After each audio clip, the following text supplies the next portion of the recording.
Hi, I'm a frickin' nutcase, and today I thought it was time to do an update on my 2014 Indian Chieftain. I'm just approaching 1,000 miles or 1,600 kilometers, and at this point I've had a time to get a few good rides in, pass the break-in service, and get a really good impression for this bike. All in all, 2 thumbs up, I love it. I'm going to go through a few of the small items that I noticed, but these are really nitpicking and trying to find something to gripe about so that it won't look like I'm just completely gushing and in love with this thing, which is really the case. For those of you who haven't seen my other videos, I do a lot of long riding and touring. The last couple of years I've done cross-country tours. 2 years ago I did it on a Suzuki V-Strom. Last year was a Honda ST1300, and I think I finally settled on something that I'm going to have for many years, which is this Indian Chieftain. So I guess about three or 4 weeks ago, I got the 500-mile service done, and that really woke the engine up. I'd almost put money on a change in map from the fuel controller, the engine management system. Everybody assures me that that's not the case, but she really woke up, she really opened up and loosened up after the service. So I would hazard a guess that at the factory, these get filled with much heavier oil than they get at their first service, and then subsequently when you change the oil with what I think is a 20W40. So maybe they put a 40 or a 60 weight oil in there. I haven't had any mechanical issues at all. A few electrical glitches in terms of the odd spurious check engine light that was always just something completely weird, never anything to concern me. And the only sort of gremlin electrically I've had has been the iPod interface is sort of random at starting up.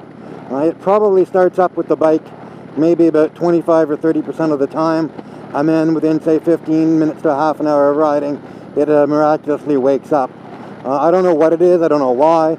It's a bit of a frustration, but if that's the only problem I have with the first gear bike, I'm ecstatic. I don't exactly need an iPod to ride a motorcycle. So, in that respect, 2 thumbs up. That's the only issue I run into. The motor, as I talked about, since it's woke up after its service, has been absolutely spectacular.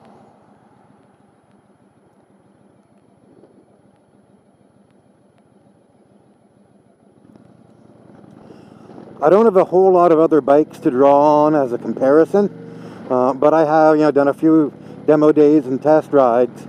And in terms of a V-twin motor that's available in North America, stock off the showroom floor sort of thing, this blows just about everything else between somewhere out of the water and completely out of the water.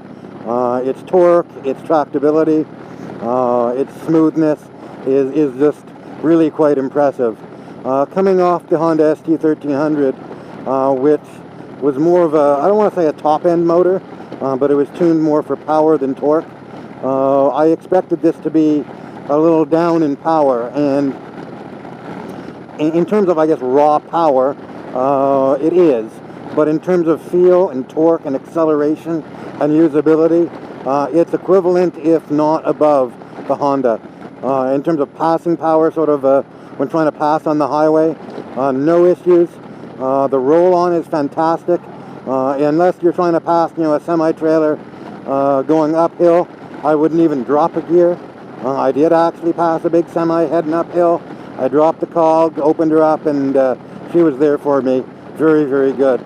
Not quite the explosive passing power of the ST1300 when opened up, but again, I didn't expect that, and this is even maybe a little bit more manageable. If you got into a handful in the ST, you'd loft the front wheel. On this, I think that would not happen.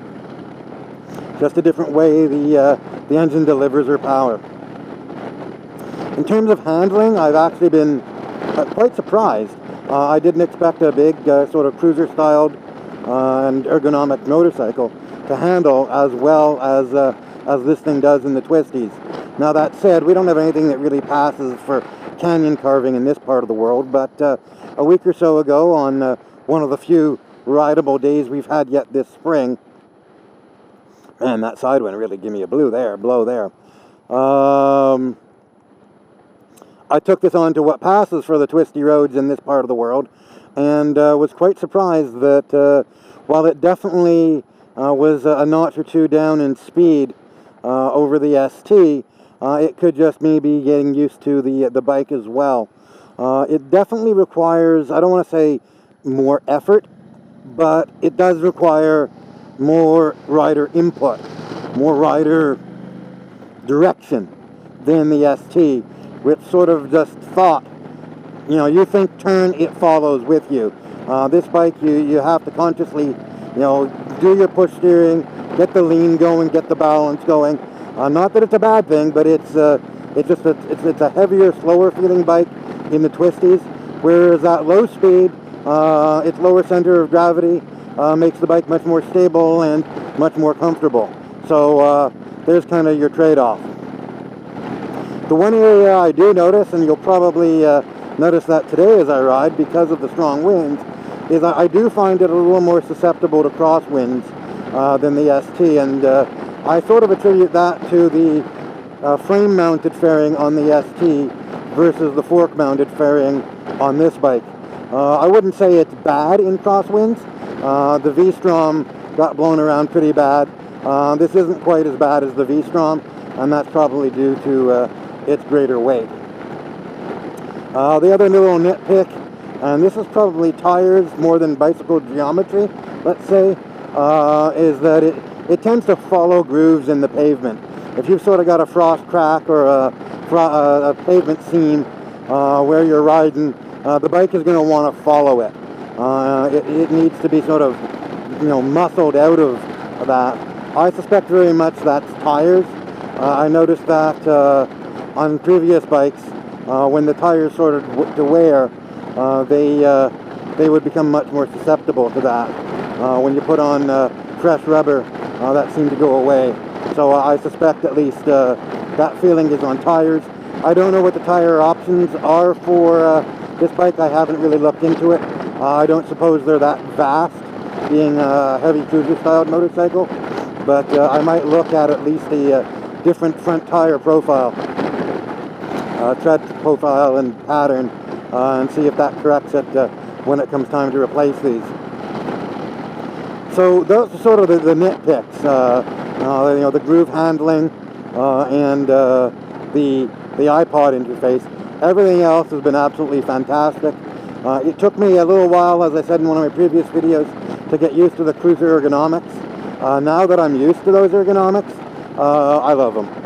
I find the ability to move my knees around with the floorboards doesn't induce the excruciating ache that I was getting on my previous bikes. I probably will rig up a set of highway pegs on this just for another completely different setup on longer rides. But the cruiser ergos have been great. The sound system, I'm surprised how well we can hear a couple of little speakers in a motorcycle environment when rolling down the highway. I got to give it 2 thumbs up. I did not expect it to be that good. So with the exception of the iPod interface, the radio, the controls for the radio, everything works well. I have smaller hands, so I'm used to sort of having a stretch for most of the handlebar mounted controls, so that does not bother me. If you've got big hands, you might find the controls are just absolutely perfect in terms of their placement. All in all, after roughly 1,000 miles or 1,600 kilometers of riding, I love this thing. If you're looking for an Indian in Canada, there are not that many dealers. In Toronto, we're fortunate, at least at this point in spring of 2014, to have 2 dealerships. One sort of north of Toronto and one west of Toronto. And my dealership experience has been fantastic. Just the sort of thing you want. No BS, good guys to deal with. So if you're looking for an Indian and you're in the sort of greater Toronto area, my recommendation is like that old saying, go west, young man. You'll be pleased with what you find. So all in all, Indian Chieftain 2014. For a first-year bike, I expected it to be far more glitchy than it is. When you read online, some guys are having some issues. They all seem pretty minor. The odd one that this looks like just a bad build day, and that happens to everybody, and you feel sorry for the guys that get those, but it does appear that the dealers are working diligently to sort them out. So in terms of a first-year bike, I'm frankly very impressed. I did expect to have, I don't want to say a significant number of problems, but far more first-year issues than I've experienced and even that I'm seeing online. So to Indian and Polaris, you guys, 2 thumbs up to your engineering and your quality work. Well done, guys. All in all, if you're debating one of these Indians, be it the Classic or the Vintage or the Chieftain, find a demo day, find a dealer near you, take it for a ride. I think you'll be impressed. Much more than I expected. I expected to give up the performance and handling I've had with the ST1300. I don't think I've given that up. I've traded around sort of a little bit in terms of the engine and the handling, but I've gained a lot in comfort for my knees. So yeah, 2 thumbs up to this bike. If you're looking for an Indian, take one for a ride. I think you will very much enjoy it. After 1,000 miles, I wouldn't trade this for the world. I might look at what accessories come out to adapt it a little more. I do find I wouldn't mind a bit of lower leg wind protection, but we've had a heck of a cold spring here, and as a result, keeping the feet and lower legs warm has been a bit of an issue. I do expect that in short order, Indian will have, if not hard lowers out, soft lowers to deal with that. I expect there'll be a tour trunk out or something along that lines to add to our long distance touring carrying capacity. So yeah, the guys are there, the bikes are there. Go out and have a ride. I'm a frickin' nutcase.